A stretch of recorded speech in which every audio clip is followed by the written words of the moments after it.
Dad, don't bother reaching for the microphone. I've already had your voice disconnected. Just sit there and look at the camera. It's time the world sees you for what you really are, a broken relic who's outlived his own mind. The words hit me harder than a physical blow. I was standing on the stage of the Paul Aerospace 30th Anniversary Gala, surrounded by 500 people who used to bow when I entered a room. Now they were staring at me with a mixture of horror and pity. The voice belonged to my son, Connor Paul. He wasn't even looking at me, he was looking at the teleprompter. Ladies and gentlemen, Connor continued, his voice booming through the ballroom speakers, it is the hardest thing a son ever has to do, but for the safety of our shareholders and the integrity of our national defense contracts, I must officially announce my father's resignation. The early onset dementia has progressed to a state of total paranoia. My father is no longer the man who built this company. He is a ghost haunting his own hallways. That is a blatant lie, I shouted, but my voice didn't carry. Connor hadn't just cut the mic, he'd signaled the band to start a low, somber melody that drowned me out. On the massive LED screens behind him, medical records appeared, brain scans with dark shadowed areas labeled as permanent cognitive decay. I recognized the letterhead of my own clinic, but the data was a total fabrication. Connor, stop this! I lunged toward the podium, but two men in white uniforms intercepted me. They didn't move like security, they moved like hunters. Imagine being the architect of the future only to have your own son build a prison out of your achievements. Have you ever had someone you love turn your greatest strength into your biggest weakness? Drop a yes in the comments if you've ever survived a betrayal, and hit that subscribe button right now, because you're about to see exactly how a broken relic dismantles a billion-dollar empire from the inside out. Careful, Stephen, a voice whispered in my ear. It was Dr. Aris, my physician of 12 years. He wasn't checking my pulse, he was holding a sedative. The more you fight, the more you prove he's right. Just go quietly. How much did he pay you, Aris? I spat, my vision blurring as the realization set in. Connor hadn't just staged a coup, he had bought my entire support system. My doctor, my legal team, even the security guards I'd known for a decade. They were all on the payroll of the new king. As they led me through the service exit, Connor stood at the top of the stairs, silhouetted by the camera flashes of the paparazzi he'd invited to document my breakdown. Enjoy the retirement, Dad, he said, loud enough only for me to hear. I've picked out a room at Willow Crest for you. It's got a great view of the building you used to own. Don't worry about the company. I'm selling the propulsion, patents to Vanguard Global, tomorrow morning. My heart stopped. Vanguard Global was a vulture firm. They didn't build, they destroyed. You can't, I choked out. The encryption is mine now, he sneered, holding up my physical hardware master key. I don't need your brain anymore, Stephen. I just needed your signature. And thanks to the power of attorney you signed last week while confused, I have everything. The doors of a black medical van slammed shut, plunging me into darkness. The hiss of a pneumatic lock was the last thing I heard before the needle found my arm. Connor thought he had the master key. He didn't realize that 20 years ago, I'd written a ghost protocol into the core server, a failsafe that didn't respond to keys or signatures. It only responded to a specific sequence of logic gates that only the creator knew. He had the building. He had the money. But he was about to find out that Paul Aerospace was nothing but a hollow shell without the man he just tried to bury. I woke up to the smell of antiseptic and the hum of a high-frequency jammer. My head felt like it had been stuffed with lead, a lingering fog from whatever sedative Aris had pumped into my veins. As my vision cleared, I realized I wasn't in a hospital. I was in a room that looked like a 5-star hotel suite, but the door had no handle on the inside, and the windows were 3-inch thick plexiglass. This was Willow Crest. To the outside world, it was a sanctuary for the elite to grow old with dignity. To me, it was a living grave. I stood up, my legs buckling slightly, and moved to the window. In the distance, the silver spire of the Paul Aerospace headquarters mocked me, catching the morning sun. I pressed my palm against the glass. Somewhere in that building, Connor was likely sitting in my chair, signing away 30 years of my life to the vultures at Vanguard Global. He thought he had won because he held the physical hardware key, but a hardware key is just a piece of metal and plastic. A nurse entered a few minutes later, a woman named Elena with a face as cold as a circuit board. She didn't ask how I felt. She just placed a tray of pills on the table. Time for your cognitive stabilizer, Stephen, she said. I don't have dementia, Elena, I said, my voice raspy. I want to speak to my lawyer. Not the one my son hired, but my personal counsel. Mr. Paul, you're confused, she replied with a practiced, patronizing smile. You don't have a lawyer anymore. Your son is your legal guardian. Now, take your medicine, or we'll have to use the secondary protocol. I looked at the pills. I knew what they were. Heavy-duty antipsychotics designed to turn a sharp mind into mush. If I took them, Connor's lie would become a self-fulfilling prophecy. I'd be the drooling vegetable he told the world I was. I pretended to swallow them, sliding the capsules under my tongue, with a sleight of hand I'd learned back in my engineering days when I used to hide components from competitors. Once she left, I spat the pills into the toilet and began to strip the room. I wasn't looking for a weapon, I was looking for a signal. I moved the heavy oak desk and found the utility plate. I unscrewed it using the edge of a plastic spoon from my breakfast tray. Behind it sat the facility's internal wiring. They had a signal jammer running. I could feel the faint, high-pitched vibration in my teeth, but no jammer is perfect. Every high-end facility like this used an automated smart system for their laundry and HVAC sensors. Those sensors operated on a low-frequency mesh network called Zigbee.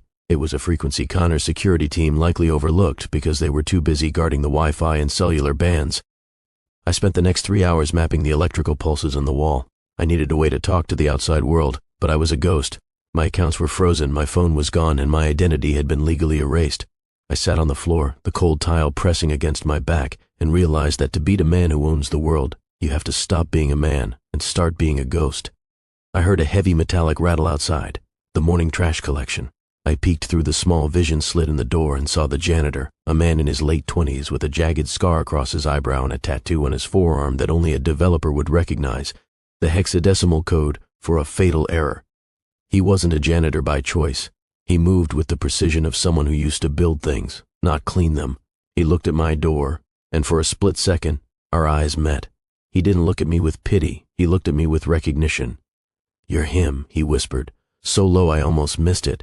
"You're Stephen Paul, the guy who designed the Aegis backbone." "And you," I whispered back, pressing my face to the slit, "are someone who knows that my son's new security update has a critical overflow vulnerability in the 800 and 2.15.4 protocol. Help me, and I'll make sure you never have to hold a mop again." He hesitated, his hand hovering over the lock.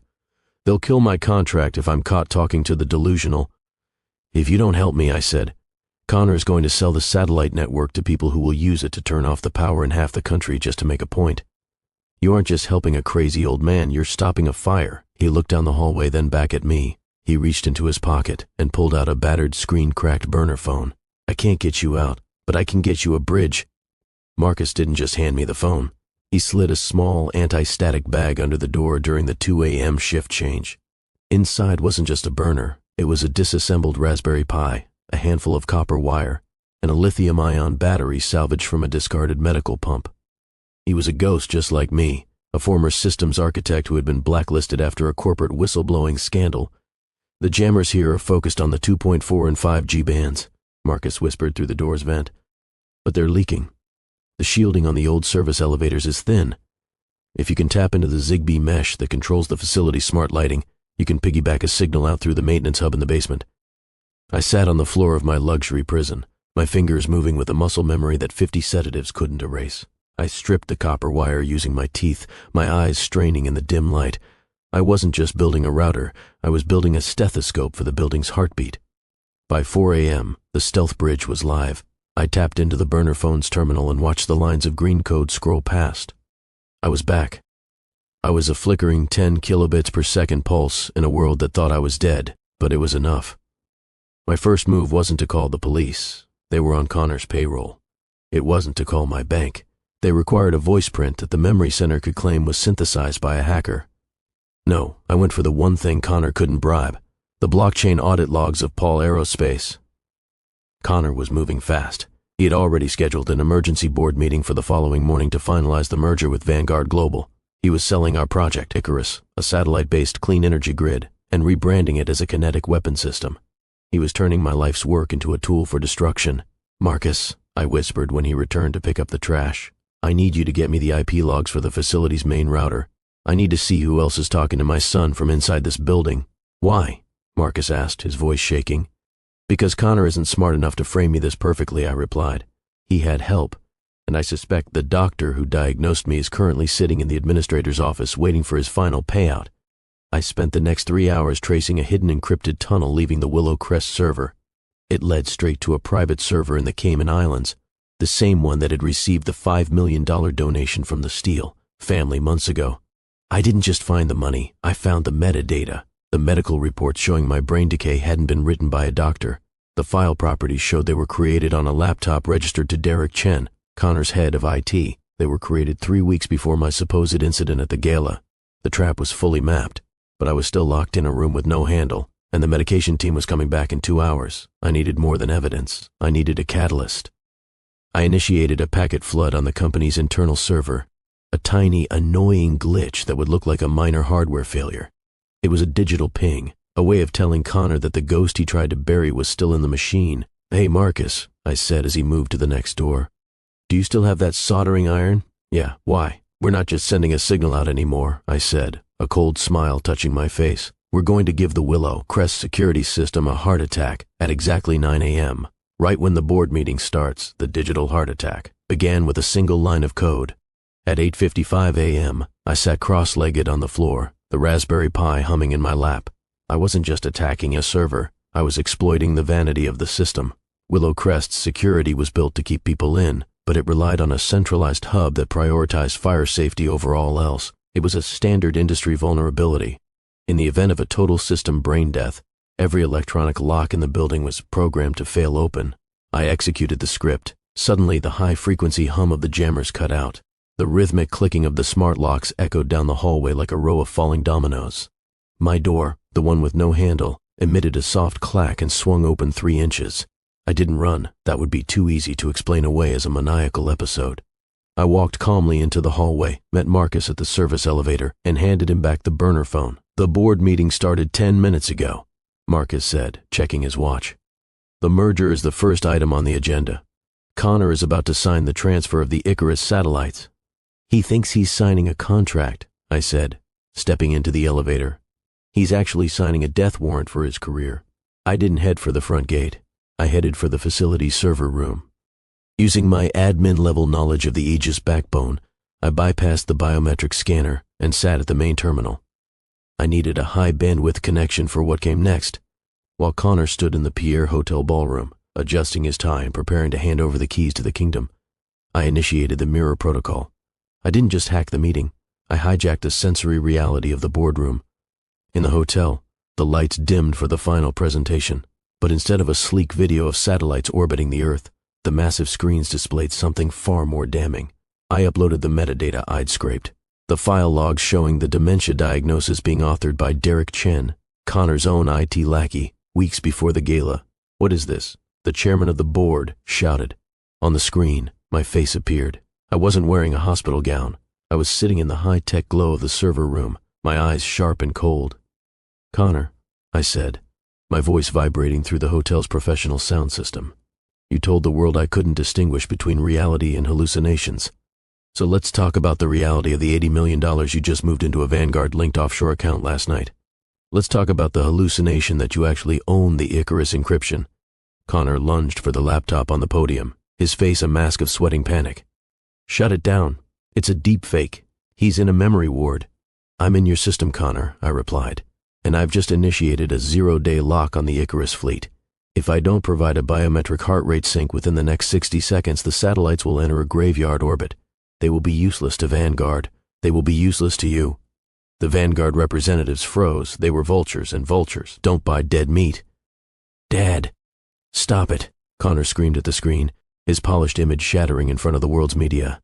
"You're destroying the company." "No," I said, leaning into the camera. "I'm performing a factory reset, and you're the first bug I'm deleting." I triggered the secondary pulse. Every tablet and smartphone in the ballroom pinged simultaneously. I hadn't just sent the evidence to the board. I'd sent it to the SEC, the FBI, and every major news outlet in the Pacific Northwest. The Stephen Paul brand wasn't dying. It was being reborn in a fire that was currently consuming my son. I walked out of Willow Crest through the front doors, the high-security sensors rendered powerless by my heart attack script. A black town car was already waiting at the curb. Marcus was behind the wheel, having traded his janitor's jumpsuit for a driver's suit he'd kept in his locker. "Where to, Mr. Paul?" he asked, his hands gripping the steering wheel with a mix of terror and adrenaline. "The Pierre Hotel is too crowded with police and reporters," I said, opening my laptop as we accelerated away from the facility. "Take me to the vault. It's time to show Connor that a ghost can do more than just haunt. A ghost can take everything back." The vault wasn't a bank. It was a secure, off-grid data center I'd built underneath an old maritime warehouse in the port of Seattle. It contained the only physical backups of the Paul Aerospace deep tech, The experimental propulsion method hadn't even been uploaded to the company servers yet. While we drove, I initiated the shadow drain. Connor had been using my power of attorney to fund his lavish lifestyle, but he had made a fatal error. He kept his personal wealth in a private client account at the same bank where Paul Aerospace held its primary credit lines. I didn't hack his bank account. I didn't need to. I triggered a margin call on the company's debt. By artificially inflating the risk profile of the Vanguard merger through the leaked metadata, I forced the bank's automated algorithms to look for collateral.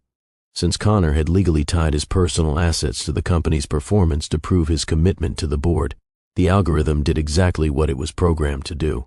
"He's watching his balance drop in real time," I muttered, watching the numbers spin down on my screen. Every house, every car, every cent he stole from the R&D budget is being clawed back to cover the instability risk he created.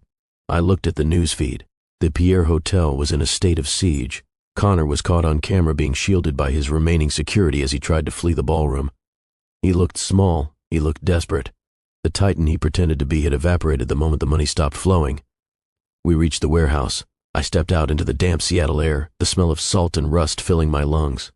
I walked to a nondescript steel door and placed my hand on a scanner that didn't rely on the company's network. It relied on a standalone biometric database I hadn't touched in a decade. The door hissed open. The vault was humming, its servers glowing with a steady sapphire light. This was the Vault of Shadows. "Marcus," I said, gesturing to a terminal, "I need you to bridge the connection between this facility and the Icarus satellite fleet. Connor thinks he can just reboot the system to clear my zero-day lock. He's currently calling his IT team to force a manual override. If he does that, he could crash the satellites into the atmosphere," Marcus warned. "He won't get the chance. We're going to redirect the satellite handshakes to this room. By the time he realizes the master key in his pocket is just a paperweight, I will have transferred the entire Icarus constellation to a non-profit foundation in my late wife's name." I began the transfer.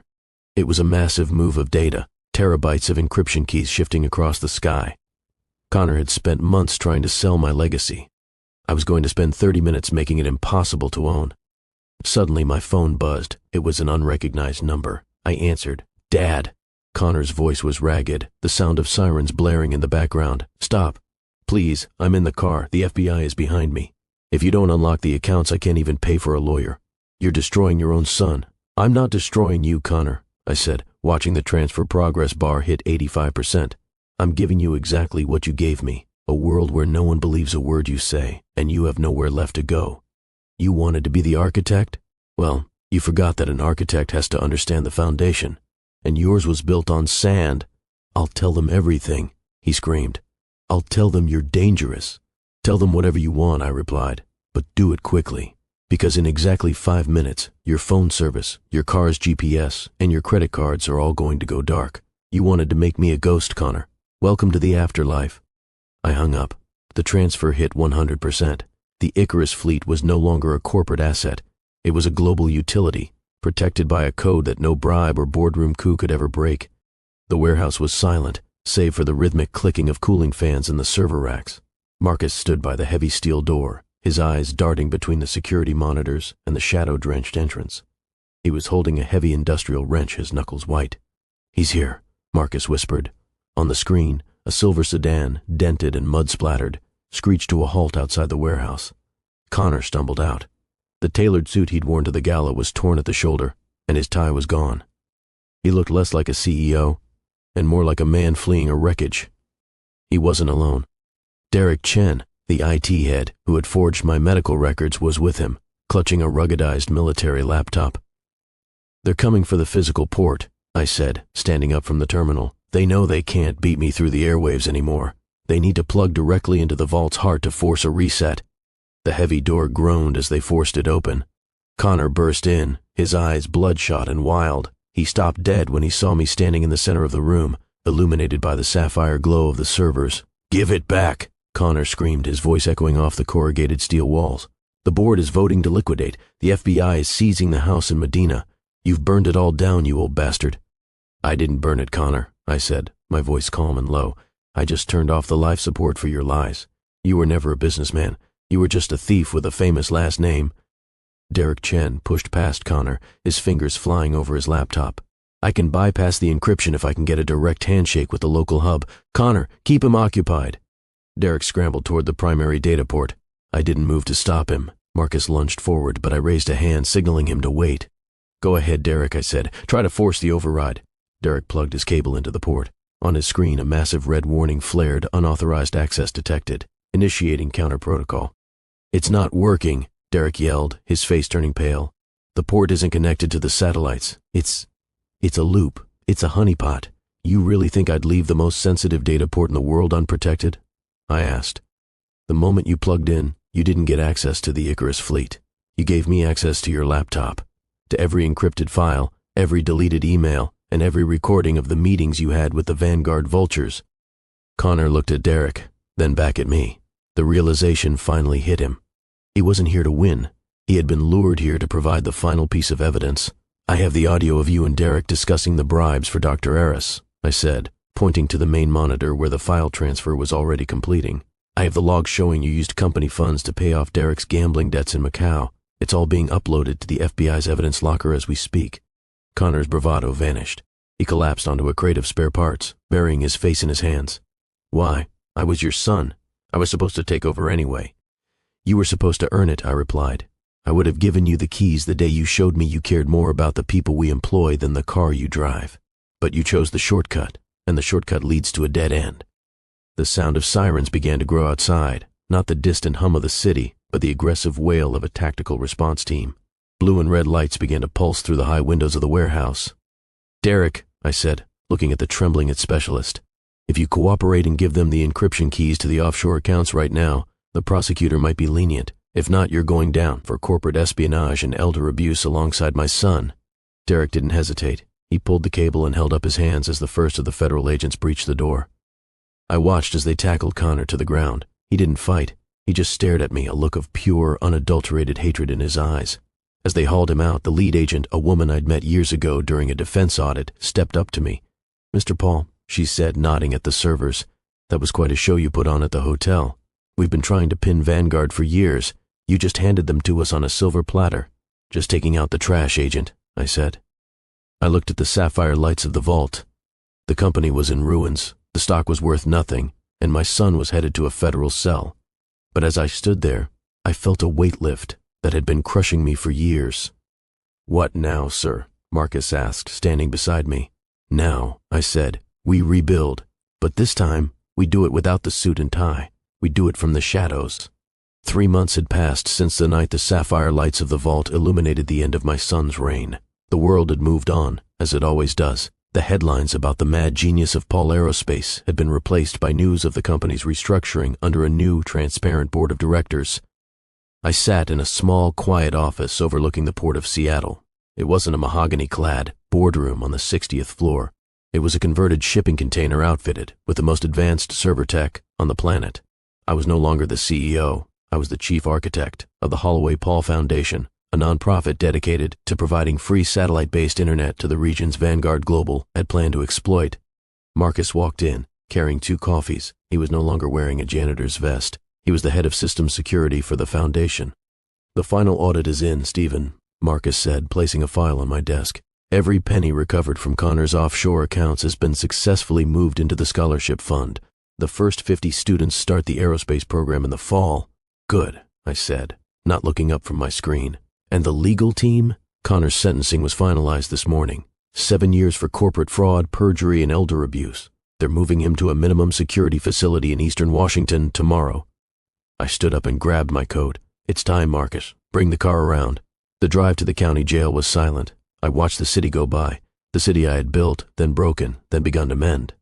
When I reached the glass partition in the visiting room, I saw a version of my son I didn't recognize. Connor's hair was shorn close to his scalp. The arrogance was gone, replaced by a hollow, flickering resentment. He picked up the phone. I did the same. Come to gloat, Dad, he asked, his voice thin. Come to tell me how great the ghost is doing. I came to give you something, I said. I slid a small, laminated card against the glass. It wasn't a check. It wasn't a pardon. It was a reading list, the same basic engineering and ethics curriculum I had studied 40 years ago. What is this, a joke? Connor hissed. It's a foundation, I replied. You spent your life trying to stand on top of a mountain you didn't climb. Now you have 7 years to learn how to build one. If you can pass the certification exams while you're inside, I'll consider speaking to you when you get out. If not, then you really are the ghost you tried to make me." "You ruined me," he whispered, a single tear of rage tracking down his cheek. "You took everything, the cars, the house, the name." "I took the things you didn't earn so you could finally find the man you were supposed to be," I said. "The Willow Crest facility was a grave, Connor. This cell is a classroom. I suggest you start studying." I hung up the phone and walked out before he could respond. I didn't feel the cold satisfaction of revenge. I felt the quiet, heavy peace of a man who had finally balanced the ledger. As I walked back to the car, my phone buzzed. It was an alert from the Icarus network. The first satellite handshake from a remote village in the Andes had just been confirmed. The signal was strong. The link was clean. "Where to now, sir?" Marcus asked as I climbed into the passenger seat. "Back to the port," I said, looking at the silver spire in the distance one last time. "We have a lot of work to do, and the sun is finally up." I was Stephen Paul. I had been a billionaire, a prisoner, and a ghost. But as the car pulled away, I realized I was finally something better. I was an architect who had finally designed a life that didn't need a failsafe. 1 year had passed since the night the world watched the collapse of an empire and the birth of something far more resilient.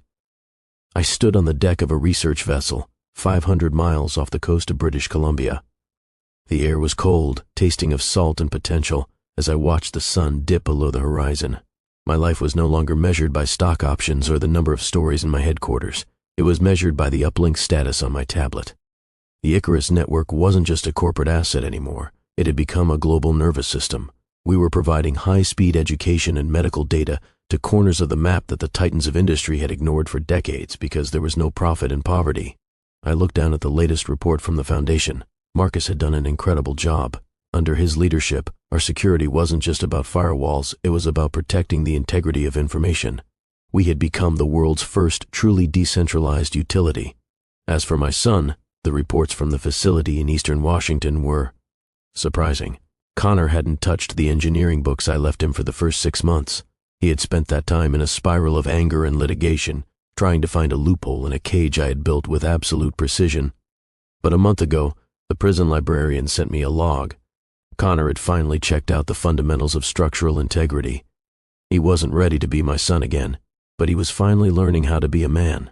My mother's voice crackled through the satellite phone.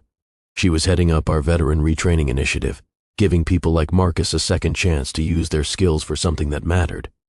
"Stephen," she said, her voice clear despite the thousands of miles between us. "The first school in the Amazon just went live. They sent a video. The kids are calling the satellite the Silver Star." "That's not its name, Mom," I said, a small smile touching my face. "I know," she laughed, "but it's a better name than Icarus. This one isn't flying too close to the sun. It's bringing the sun down to them." I hung up and looked at the silver spire of a satellite passing overhead, a tiny moving light in the vastness of the stars. I had been the man at the top of the world, and I had been the man at the bottom of a memory ward. I had learned that an inheritance isn't something you leave to someone. It's something you leave in them. Connor had inherited my pride, but now he had the chance to inherit my work. I wasn't the titan anymore. I wasn't the architect. I was just a man who knew that as long as the signal was strong and the truth was protected, the world could never truly be dark. I walked toward the bridge of the ship, the wind at my back. For the first time in 64 years, I didn't feel like I was fighting a war. I felt like I was finally home,